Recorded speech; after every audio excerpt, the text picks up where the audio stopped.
Hello, Mark. This is Jenny Chen, 46, from Junior Speech Class. Today I'm going to read a TED Talk called Why I Believe the Mistreatment of Women is the #1 Human Rights Abuse by Jimmy Carter. As a matter of fact, I was trying to think about my career since I left the White House. And the best example I have is a cartoon in the New Yorker a couple of years ago. This little boy is looking up at his father, and he says, "Daddy, when I grow up, I want to be a former president." Laughter. Well, I have had a great blessing as a former president, because I have had an access that very few other people in the world have ever had to get to know so many people around this whole universe. Not only am I familiar with the 50 states in the United States, but also my wife that I have visited more than 145 countries in the world. And the Carter Center has had full-time programs in 80 nations on Earth. And a lot of times, when we go into the country, we not only meet the king or the president, but we also meet the villagers who live in the most remote areas of Africa. So, our overall commitment at the Carter Center is to promote human rights. And knowing the world as I do, I can tell you without any equivocation that the #1 abuse of human rights on earth is, strangely, not addressed quite often, is the abuse of women and girls. Applause. There are a couple of reasons for this that I mentioned to begin with. First of all is the misinterpretation of religious scriptures, holy scriptures. In the Bible, Old Testament, New Testament, Quran, and so forth. And these have been misinterpreted by men who are now in an ascended position in the synagogues and the churches and in the mosques, and then interpreted these rules to make sure that women are ordinarily relegated to a secondary position compared to men in the eyes of God. This is a very serious problem. It's ordinarily not addressed. A number of years ago, in the year 2000, I have been a Baptist, a Southern Baptist for 70 years. I tell you, I still teach Sunday school every Sunday. I'll be teaching this Sunday as well. But the Southern Baptist Convention in the year 2000 decided that women should play a secondary position, a subservient position, to men.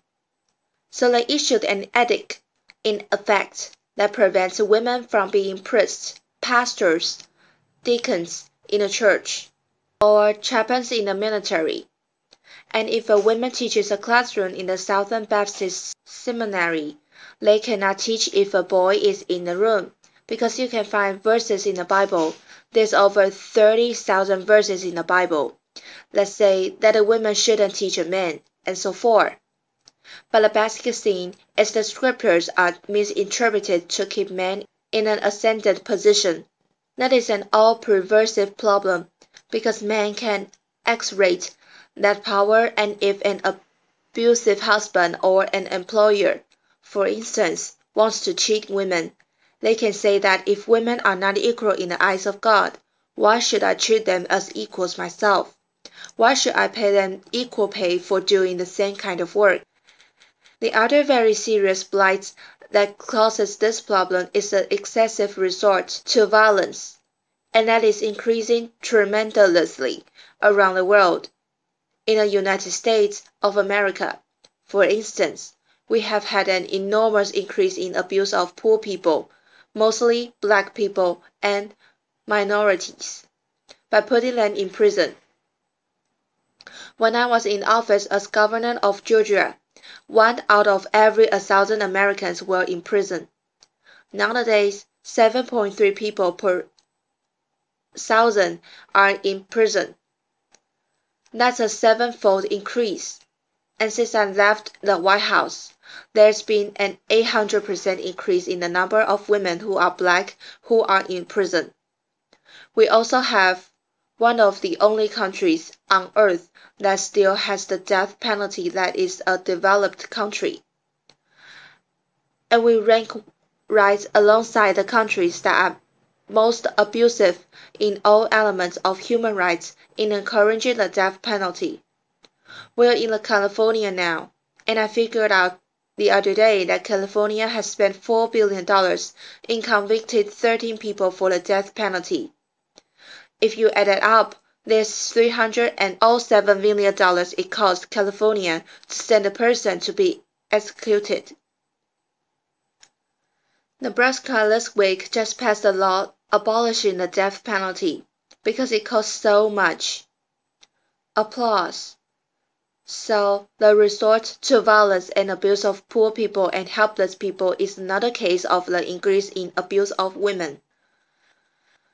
Let me just go down a few more abuses of women that concern me most, and I will be fairly brief, because I have a limited amount of time, as you know. One is genital mutilation.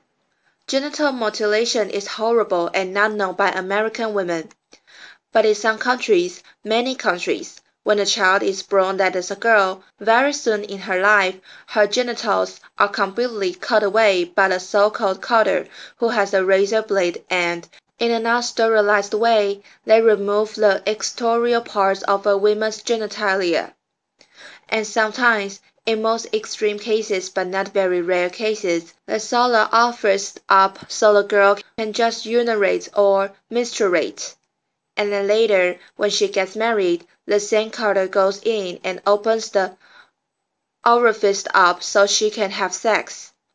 This is not a rare thing, although it's against the law in most countries. In Egypt, for instance, 91% of all the females that live in Egypt today have been sexually mutilated in that way.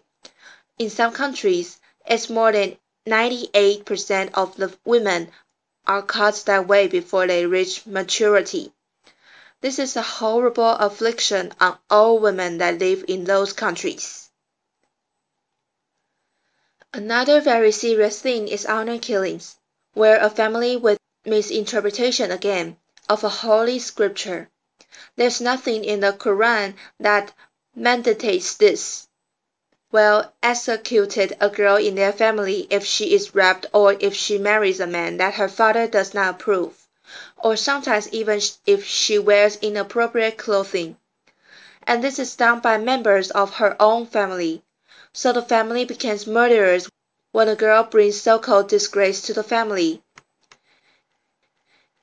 An analysis was done in Egypt not so long ago by the United Nations, and it showed that 75% of these murders are of a girl perpetrated by the father, the uncle, or the brother, but 25% of the murders are conducted by women.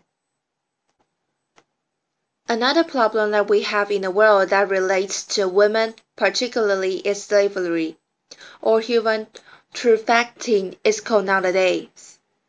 There were about 12.5 million people sold from Africa into slavery in the New World back in the 19th century and the 18th century. There are 30 million people now living in slavery.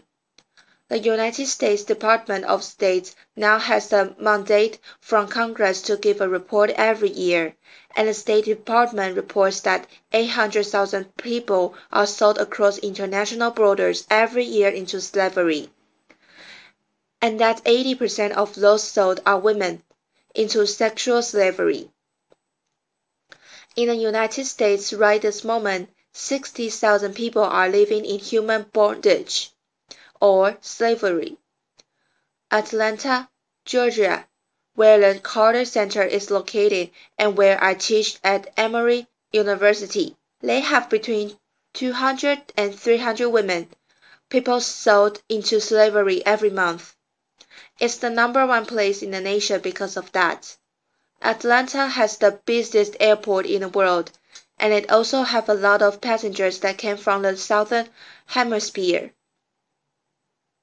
If a brothel owner wants to buy a girl that has brown or black skin, they can do it for $1,000. A white-skinned girl brings several times more than that, and the average brothel owner in Atlanta and in the United States now can earn about $35,000 per slave. the sex trade in Atlanta, Georgia exceeds the total drug trade in Atlanta, Georgia. So this is another very serious problem, and the basic problem is prostitution. Because there's not a whorehouse in America that's not known by the local officials, the local policeman, or the chief of police, or the mayor, and so forth. And this leads to one of the worst problems, and that is that women are brought increasingly and put into sexual slavery in all countries in the world. Sweden has got a good approach to it. About 15 to 20 years ago, Sweden decided to change the law, and women are no longer prostituted if they are in sexual slavery. But the brothel owners and the pimps and the male customers are prosecuted, and applause. Prostitution has gone down. In the United States, we take just the opposite position. For every male arrested for illegal sex trade, 25 women are arrested in the United States of America, Canada, Ireland.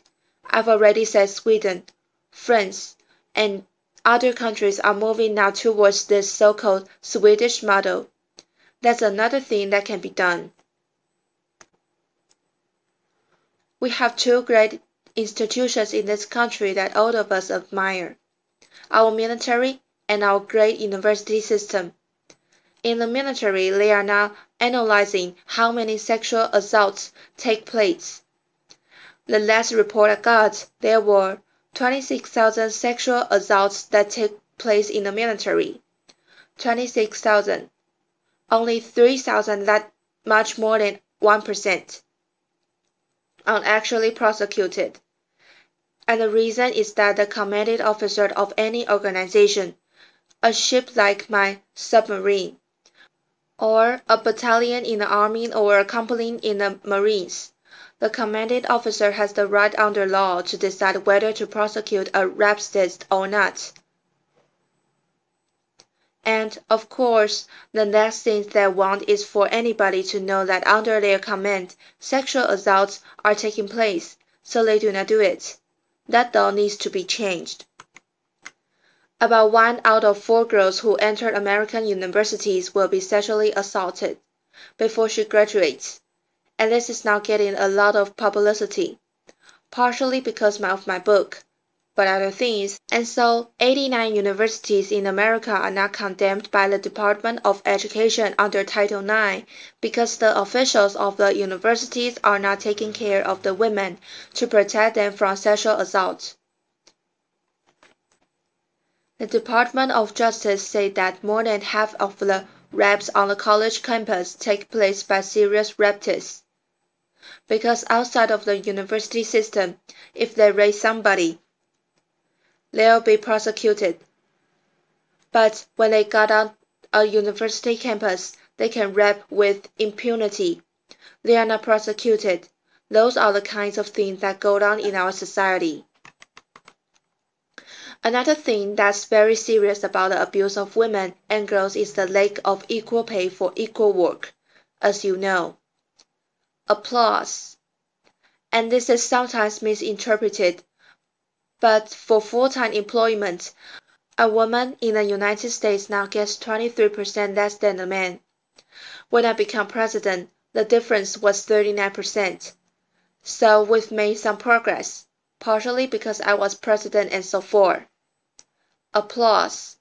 Laughter. But in the last 15 years, there's been no progress made. So it's been just about 23 or 24% difference for the last 15 years. These are the kinds of things that go on. If you take the Fortune 500 companies, 23 of them have women CEOs out of 500. And those CEOs, I need not tell you, make less than on an average than other CEOs. Well, that's what goes on in our country. Another problem with the United States is we are the most warlike nation on earth. We have been to war with about 25 different countries since the Second World War. Sometimes we've had soldiers on the ground fighting. The other times we've been flying overhead dropping bombs on people. Other times, of course, now we have drones that attack people and so forth. We've been at war with 25 different countries or more since the Second World War. That was 4 years. I won't say which ones, where we didn't. Applause. We didn't drop the bomb. We didn't launch a missile. We didn't fire a bullet. But anyway, those kinds of things, the results to violence and the misinterpretation of the Holy Scriptures are the basic causes of abuse of women and girls. There's one more basic cause that I need not mention, and that is that in general, men don't give a damn. Applause. That's true. The average man that might say, I'm against the abuse of women and girls quietly accepts the privileged position that we occupy.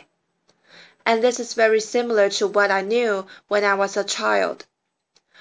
When separate but equal had existed, racial discrimination, legally, had existed for 100 years, from 1865 at the end of the war between the states, the Civil War, all the way up to the 1960s, when Lyndon Johnson got the bills passed for equal rights. But during that time, there were many white people that didn't think that racial discrimination was okay. But they stayed quiet because they enjoy the privileges of better jobs, unique access to jury duty, better schools, and everything else. And that's the same thing that existed today, because the average man really doesn't care. Even though they say, I'm against discrimination against girls and women, they enjoy the privileged position.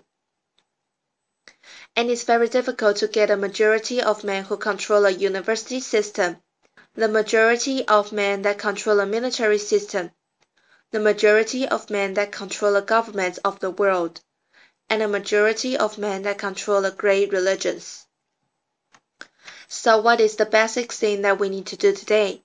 I would say the best thing that we could do today is for the women in the powerful nations like this one, and where you come from, Europe, and so forth, who have influence and who have freedom to speak and to act, need to take the responsibility on yourself to be more forceful in demanding an end to racial discrimination against girls and women all over the world.